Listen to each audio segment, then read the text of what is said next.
মদিনাতে একজন ইহুদি মহিলা ছিল।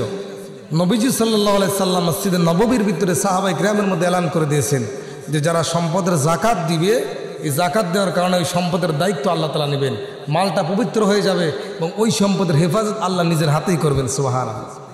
ইহুদি মহিলা রসুলের কথা শোনে, যদিও সে বিধর্মী, কালিমা পড়ে নাই এখনও, ইহুদি থাকার পরেও নবীজির কথা সত্য কিনা এটা যাচাই করার জন্য সে তার সম্পদের হিসাব করে জাকাত দিয়ে দিয়েছে।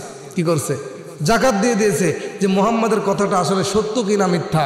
যদি সত্য মিথ্যা যাচাই হয়ে যায় তাহলে আমি কালিমা পড়ে মুসলমান হয়ে যাব। সুবহানাল্লাহ। আমার ভাইরা, ওই ইহুদি মহিলা অনেক বড় ধনট্ট মহিলা, তার লক্ষ কোটি কোটি টাকার সম্পদ আছে, ব্যবসা বাণিজ্য আছে। সে সম্পদের হিসাব করে জাকাত দিয়ে দিয়েছে, সব কিছু জাকাত কমপ্লিট করে ফেলেছে, জাকাত দিয়ে দিয়েছে। কিছুদিন পরে মদিনা থেকে সিরিয়ার মধ্যে তার একটা দল ব্যবসা করার জন্য যাবে, ব্যবসার উদ্দেশ্যে রওনা দিয়ে দিয়েছে। সঙ্গে নিয়েছেন 100টা উট। কয়টা উট? 100 উট দিয়ে কর্মচারীদেরকে নিয়ে সিরিয়াতে কোথায় পাঠাইছেন? ব্যবসার উদ্দেশ্যে পাঠিয়েছেন। মহিলা, ইহুদি মহিলা, অনেক ধনট্ট মহিলা। যেমন ইসলামের মধ্যে আম্মাজান খাদিজাতুল কুবরা কি ছিলেন? খাদিজাতুল কুবরা সবথেকে মহিলাদের মধ্যে সবথেকে ধনী মহিলা ছিলেন এবং ইসলাম তিনি গ্রহণ করার পরে ইসলাম কি হয়ে গেছেন? উন্নত হয়ে গেছেন এবং রাসূল করিম সাল্লাল্লাহু আলাইহি সাল্লামের কদম মুবারকে তার সব সম্পদ কি করেছেন? দান করে দিয়েছেন। সুবহানাল্লাহ। এবং মহিলাদের মধ্যে ধনী মহিলা থাকতে পারে কি পারে না? ওই ইহুদি মহিলা ছিল অনেক ধনট্ট মহিলা। তো রাসূলের কথা সত্য কিনা যাচাই করার জন্য কি করেছে? তার সম্পদ হিসাব করে সব জাকাত দিয়ে দিয়েছে। বন্ধুগণ, আমার ভাইয়েরা, জাকাত দেওয়ার পরে কিছুদিন পরে মদিনা থেকে হিজরত করে যখন সফর করে, মদিনা থেকে একটা ব্যবসায়ী দল যখন ইরাকে পাঠায় দিবেন, ইরাকে চলে যাচ্ছেন সফর করার জন্য। যখন ইরাকে চলে যাবে, এমন সময় ইরাকে সফর করতে চলে যাচ্ছেন, হঠাৎ করে কিছুদিন পরে তার খবর আসলো ইরাকের জমিনে একটা ডাকাতি হয়ে গেছে। অনেক সম্পদ, ডাকাতরা অনেক সম্পদ মাল সামানা ব্যবসায়ীদের কাছ থেকে লুণ্ঠন করে নিয়েছেন। সবাই লুণ্ঠন করে নিয়েছেন। যে খবর আসলো মহিলার কানে যে সিরিয়ার উদ্দেশ্যে যে ব্যবসায়ী কাফেলাটা যাচ্ছে, ওই কাফেলাটা ডাকাতি হয়েছে। ডাকাতি হওয়ার করে সব মাল সামানা সম্পদ ছিনতাই করে নিয়েছে। মহিলা সন্দেহ করে গেলেন। মুহাম্মদ বললেন যে এই সম্পদের জাকাত দেওয়া হবে, ওই সম্পদের হেফাজতের দায়িত্ব আল্লাহ নেবে। তাহলে আমার সম্পদের জাকাত হিসাব করে আমি জাকাত দিয়ে দিলাম। তাহলে সম্পদের মালিক আমি, আমার সম্পদের জাকাত দেওয়ার কারণে আল্লাহ তো আমার মাল হেফাজত করলো না। তাহলে আমার সম্পদ কেন ছিনতাই হয়ে গেল, চুরি হয়ে গেল? মহিলা টেনশনে পড়ে গেলেন, আশ্চর্য হয়ে গেলেন, কি ব্যাপার? সম্পদ কেন চুরি করবে? সম্পদ কেন ডাকাতি হবে? নবীজি বলছেন সম্পদের জাকাত দিলে আল্লাহ হেফাজত করে। তাহলে এই সম্পদের কেন জাকাত দিলাম? তাহলে সম্পদের জাকাত দেওয়ার কারণে, জাকাত দেওয়ার পরেও কেন সম্পদটা ডাকাতি হয়ে গেল? মহিলা চিন্তায় পড়ে গেলেন।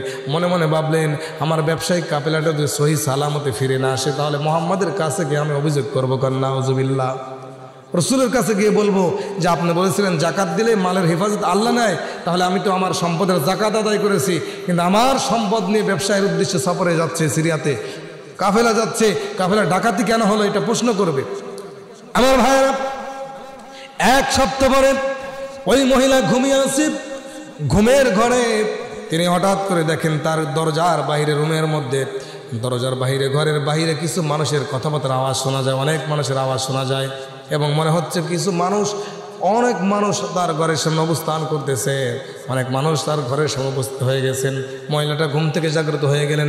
দরজা খুলে দেখেন 15-20 দিন আগে যেই কাফেলাটাকে আমি ব্যবসার উদ্দেশ্যে সিরিয়াতে পাঠাইছিলাম, ওই কাফেলা সহি সালামতে আমার 100 উট এবং ব্যবসা বাণিজ্যে অনেক সফলভাবে ব্যবসা করে আমার মদিনায় চলে আসছে।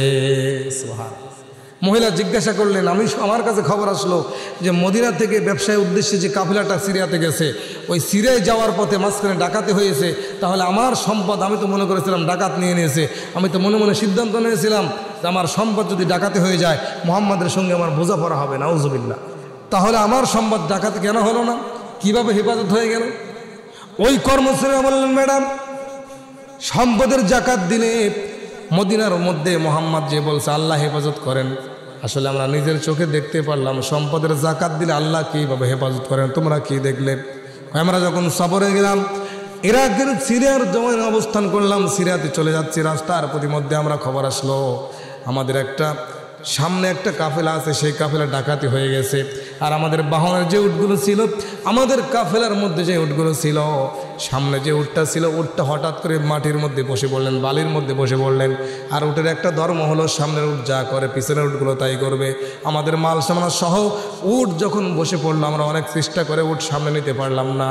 কিছুক্ষণ পরে খবর আসলো আমাদের সামনে যে এই দলটা গেছে ওই দলটা ডাকাতি হয়ে সব মাল সামানা লুট করে নিয়েছে, কিন্তু আমাদের সম্পদকে আল্লাহ তাআলা বাঁচায় দিয়েছে।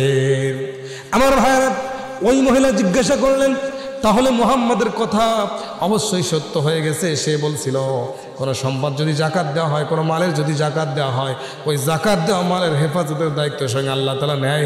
আল্লাহ তাআলা কখনো ওই মাল সম্পদকে নষ্ট করবে না, ওই মাল সম্পদের হেফাজতের দায়িত্ব আল্লাহ নিজে হেফাজত করবেন। সুবহানাল্লাহ।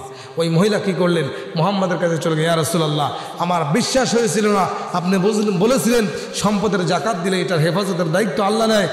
আমি এই চিন্তা করে আমার সম্পদের জাকাত দিয়ে একটা কাফেলার ব্যবসা বাণিজ্য করার জন্য একটা কাফেলা ইরাকে পাঠিয়ে দিয়েছিলাম, সিরিয়াতে পাঠিয়ে দিয়েছিলাম। মাঝখানে ডাকাতি হওয়ার কথা শুনে আমি মনে করেছিলাম আমার সম্পদ ডাকাতি হয়েছে। আমার মনের মধ্যে একটু ভুল ধারণা জন্মালো। আমি চিন্তা করলাম যে আমার সম্পদ যদি ডাকাতি হয়ে থাকে তাহলে মুহাম্মাদের সাথে আমার বোঝাপড়া হবে। কিন্তু আল্লাহর কসম করে বলি যে আল্লাহর সম্পদের জাকাত দেওয়ার কারণে আল্লাহ আমার সম্পদকে এমনভাবে হেফাজত করেছেন যেটা কল্পনাই করা যায় না। সুবহানাল্লাহ।